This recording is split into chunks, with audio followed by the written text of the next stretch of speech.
This was the highlight of this year's Citizenship scheme, when Horwich Rotary took 32 children from 8 schools on a day trip to London.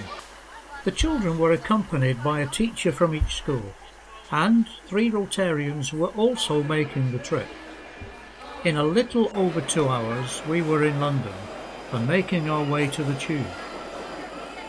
A short walk along the banks of the Thames took us to the Houses of Parliament, with Big Ben just about to strike 11 o'clock. We had 3 activities planned for the day, the first being to see the sights of London from the London Eye. The weather forecast was for sunshine and heavy showers, and it had started to rain as we made our way to the Eye.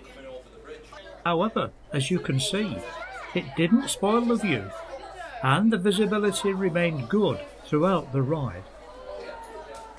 Some were taking photos, whilst others were making notes. How many of London's sights can you spot? When it was erected 13 years ago, it was the tallest Ferris wheel in the world, rising to a height of over 440 feet. The Eye comprises 32 air-conditioned capsules, each one representing one of London's boroughs.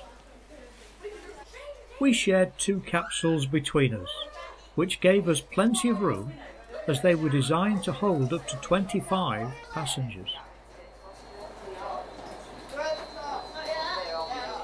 For our second activity, we had planned to take a cruise up the Thames whilst we had lunch. We took the tube once more to our last activity, the Tower of London, where we were met by our guide for the afternoon, Mike Armitage. It looked as if the sky was clearing as we stopped to take photos of Tower Bridge. Mike explained why the Tower of London was so impregnable to invaders.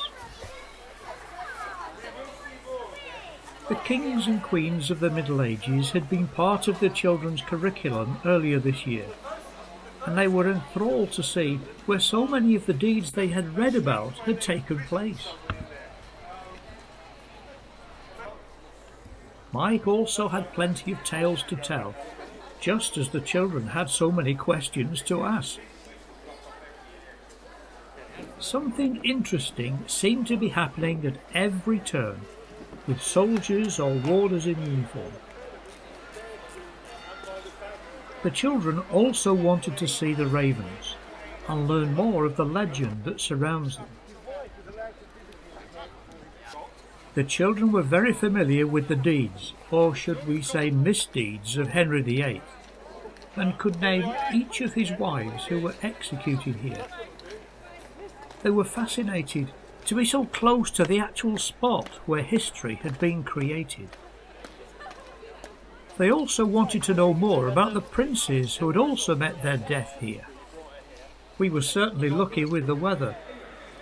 The tower closed at 5:30, when we travelled once again by tube, this time to Trafalgar Square. Much of the square had been cordoned off, but we could see the clock counting down the days, hours and seconds to the opening of the Olympic Games in London later this month.